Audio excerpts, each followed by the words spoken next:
today we're going to take all those ideas we looked at yesterday with linear functions and quadratic functions and take them into cubic quartics and other polynomial functions. So we're going to extend those ideas. So the big ones we talked about yesterday, those properties, our leading coefficient. Okay, really important here. It's still the a value, but sometimes you may have to search for it a little bit. Okay, it's always the number in front of the highest power. So if I had an equation, let's say I had, I don't know, 3x squared minus 5x4 plus 2x. The leading coefficient would actually be this number, right? Because it's the number in front of the highest exponent. Okay, and the key with that number there is the sign of it, remember. Okay, if that's positive, the right side goes up. If it's negative, the right-hand side will go down. So in our case right here, we'd be knowing that as we go to the right, the graph would be going down. Okay. The degree, highest exponent of the function, of course. Our end behavior, so what's going on to the left and the right. Okay, so we talked about this yesterday. We're going to add a little bit to it today. Okay, so these two things. If there's an odd degree, the polynomial will have opposite end behaviors. By that I mean, if it goes up to the right, it would go down to the left. An even degree polynomial, so a 2, 4, 6, 8, something like that, have the same end behavior at each end. That's why a quadratic, because it's degree 2, goes up to the right, it's got to go up to the left. But a degree 3 could go up to the right and down to the left. Okay, so it's all about what the degree is along with the end behavior now. Our zeros, yesterday we were identifying them. Today we're going to start talking about how many they have.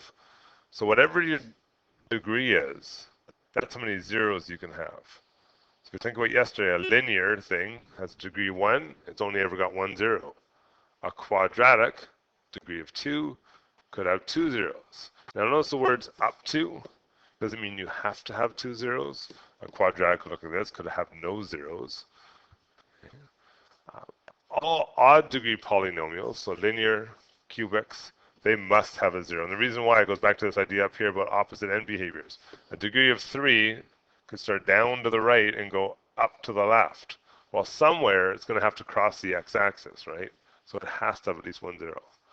Whereas even degree ones, cubics, quartics, things like that, don't have to have zeros. So we just looked at one right here. Right here's a quadratic, no zeros. A quartic, okay, it could be like a W shape, has no zeros. Okay, so there's a lot more of these degree things are telling us today. And then max min value, an odd degree one, so a linear, a cubic, a quintic. Okay, it does not have a min or max. Again, the reason why it could go up forever and down forever. But an even degree one has to have a min or a max. If it was a quartic, it would have a max, like that one maybe. A quadratic would have to have a min, maybe. Okay, it's going to have one or the other every single time. Okay, we're going to look at some examples. We'll go through these things and try and figure them out a little bit. Okay, so based on some equations here, I want to figure out some properties. Okay, take a look at our first one here. The leading coefficient. I'm going to look for the highest exponent. I see it right here. The leading coefficient will be the number in front of that. So it's a positive 3. Our degree is the highest exponent. We just said that was 5. Our end behavior. Okay, as we go to the right, our leading coefficient tells us positive is up. As I go to the left, I need to think about what kind of degree I have. My degree is an odd number. This thing is odd, which means my end behaviors do opposite things. So if it was positive before, now it's got to be negative. Okay, these two will be opposite. And I know that because it's odd. Okay, odd is opposite. The possible number of zeros.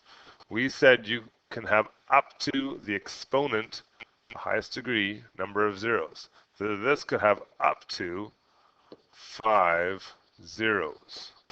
Okay, and because it's odd, it must have at least 1.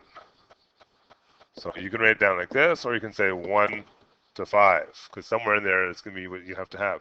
And it has to have at least 1, because again, it's an odd exponent. Okay, does this have a min or a max? Well, if I look at my end behavior, one's going up, one's going down. This does not have a min or max. And I can also figure that out because I have an odd degree. So odd degree tells me a whole bunch of different things. Okay, let's try the next one. The leading coefficient. Look for our highest exponent. Highest exponent is here, so my leading coefficient is negative. That's the important part, and 0.2. The degree, it's a 4. Okay, the end behavior. As I go to the right, my graph goes down because I have a negative leading coefficient. I'm sorry, down. I need a negative sign in there. What's that? Okay. As I go to the left, this is an even exponent, which means my end behaviors match each other. So I went down to the right, I'm going to go down to the left. The possible number of zeros, I can have up to 4. Up to 4, and because it's odd, I don't have to have any, right? So I could have anywhere between 0 and 4. The odd one could be like down here, and it goes, oh, sorry, it's down. It could be like this shape, right? Does not have to have any. And does the min or max occur? Well, my graph is going down to the right and left. It's going like this and like this, which means somewhere in there needs to be a max. No choice on that. Okay.